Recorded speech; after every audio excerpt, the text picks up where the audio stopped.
يا عم الشيف، يا عم الشيف، انت كل شويه عمال تشار في وظايف، ولا احنا بنقبل ولا اي حاجه، والناس قاعده في الامارات وفي السعوديه وطالعين زياره ومتبهدلين ونايمين في الشارع. دي كومنتات كلها اللي بتجيلي في التعليقات اللي بتجيلي على الفيديوهات اللي انا بنزلها. وناس بتراسلنا على الخاص، احنا متبهدلين واحنا تعبانين والدنيا مش احسن حاجه معانا. السلام عليكم، كل سنه وانتم طيبين. انا نوهت قبل كده وقلت يا جماعه محدش يطلع لاي بلد بالزياره، عشان الزياره هتروح هناك وهتتبهدل. امتى اطلع زياره؟ قلت نطلع زياره امتى؟ لما نكون مظبطين حالنا هناك ورايحين على حد مظبط لنا حالنا. مظبط حالنا يعني في سكن ويعني في شغل، يعني هيتعمل لي تعديل وضع هناك وهشتغل. لكن ما اطلعش الزياره واحنا على الله. احنا كلنا على الله، ده مبدأ طبعا ما فيش خلاف عليه. كلنا على الله وبنسيب حمولنا على الله. لكن انا ما احطش نفسي قدام القطر واقول على الله، صح كده؟ امتى اطلع زياره؟ بقولها تاني وللمره العشرين. هطلع زياره اما اكون طالع على حد، والحد ده ظابط لي حالي هناك من سكن لشغل، وهيعمل لي تعديل وضع، واخد اقامتي واخد دنيتي واظبط حالي هناك. غير كده يا صاحبي هتتبهدل وهتلبس في حيطه وهتنام في الشارع ومش هتلاقي تاكل، والموضوع معاك هيبقى مش احسن حاجه. نفس الكلام ده انا بكلمكش على الخليج بس، على اي بلد في العالم. اي بلد في العالم عايز تاخد حقك فيها تالت ومتلتد، اطلع شرعي. اطلع شرعي، ما تطلعش بتأشيرة زيارة، ما تطلعش بأي حاجة غير شرعي. غير كده هتتبهدل يا صاحبي، والموضوع هيلبسك في حيطة، والموضوع هترجع ايد ورا وايد قدام، وهيبقى شكلك مش حلو. ما تدخلش نفسك في دايرة انت مش قدها. ما تدخلش نفسك في دايرة انت مش قدها. اطلع يا صاحبي على اي بلد، اطلع شرعي. اطلع شرعي، ما تطلعش زيارة وتروح هناك وهتتبهدل. والله هتتبهدل. الموضوع مش احسن حاجة، الموضوع مش سهل ان انت تلاقي شغل. حتى لو لقيت شغل هناك، صاحب العمل اللي انت هتروح تشتغل عنده هيعرف ان انت واقع، وهيعرف ان الدنيا معاك متبهدلة والدنيا معاك متكحرطة، وطبعا انت واقع، فهيستغل ظروفك. هيستغل ظروفك ازاي؟ هيكون مثلا اللي طالع شرعي على البلد عنده في المطعم ولا في الشركه ولا في ايا كان المكان اللي هو طالع اللي هيشتغل فيه، هنقول مثلا بياخد 2000 درهم ولا ريال ولا ايا كانت العمله. هيديك انت 1000 ريال، هيقول لك ده واقع. غير كده مش يا ريت تيجي على المرتب بس، ده هيقول لك انا مش هدفع لك اقامه، والسكن هدفع لك نص، وعيش حياتك بقى اكل وشرب انت على حسابك. فهتلاقي مثلا المرتب اللي انت بتاخده ده اهو، انت بتصرفه ما بين اكل وشرب وسكن ومصاريفك، ولو مدخن هوب انت كانت متغرب على الفاضي يا صاحبي. احنا مش هنكذب على بعض. فعشان خاطر ربنا، عشان خاطر ربنا وعشان خاطر نفسك وعشان خاطر عيالك وعشان خاطر كل حاجه حلوه انت بتحبها، ما تطلعش الزياره الا لما تكون مظبط حالك. مظبط حالك، هقولها تاني، ان انت رايح على حد مظبط لك حالك، ظابط لك موضوع الشغل، ظابط لك موضوع السكن، هيعمل لك تعديل وضع، وهتعيش في البلد زيك زي اي حد داخل البلد شرعي. تمام؟ متفقين كده؟ دخول البلد شرعي. اي سفريه انا بتكلم عليها او اي فيديو انا بنزله على دخول البلاد شرعي، مش دخول باي طريقه تانية. إيه، بالنسبه في نقطه كمان، في بالنسبه للاعلانات اللي بتبقى مكتوبه، اللي انا بنزلها مكتوبه، مش مكتوب، مش معموله فيديو.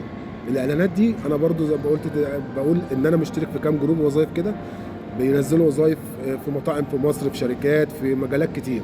فانا باخدها كوبي بيست وبنزلها عندي على الصفحه. حتى انا بكتب ايه، منقول ان انا يعني ايه، التعامل من خلال رقم التليفون اللي يبقى موجود في الاعلان.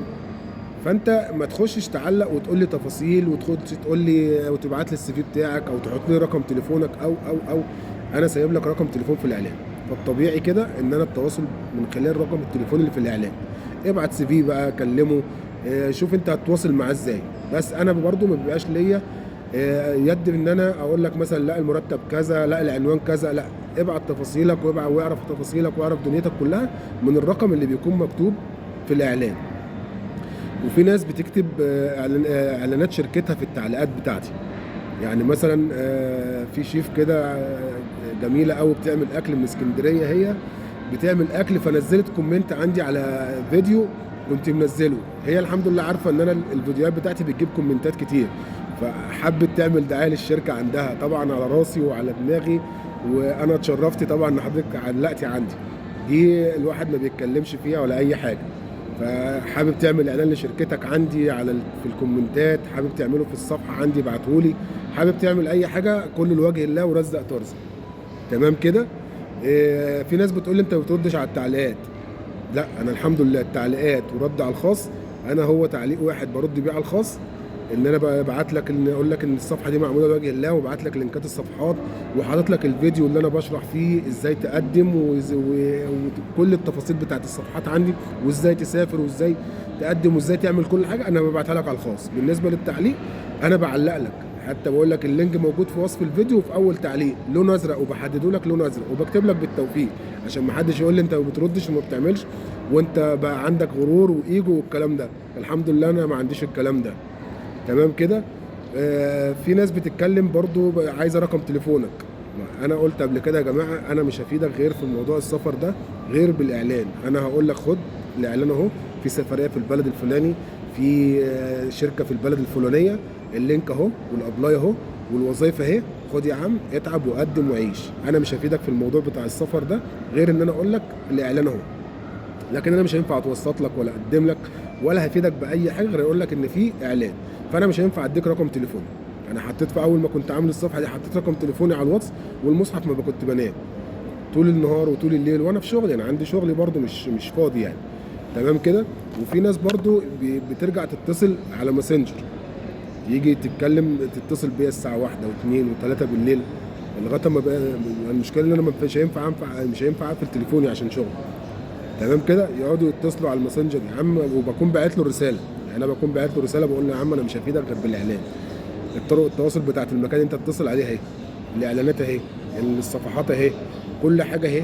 ما تجيش انت بقى تقوم متصل ومعلش انا تعمل لي ازعاج، ما انا مش هرد عليك انت لوحدك، انا يوميا مثلا 400 500 والله العظيم يعني في الارقام دي. فانا عشان ارد على كل واحد انا عايز لي طقم سكرتاريه بقى وناس ترد عليا، واحنا على الله. تمام كده. وهقولها برضو المرة التانية والمرة ال20 والمرة المليون، أنا مش وسيط لحد، ولا وسيط لفندق، ولا وسيط لمكتب، ولا وسيط لأي حاجة. أنا عامل الصفحة دي لوجه الله. ربنا رزقني بكام جروب بره مصر بينزلوا الوظائف دي، وبخدم بيها إخواتي وأصحابي اللي عاملين بقطاع السياحة والفنادق، وكل لوجه الله، ورزق ترزق.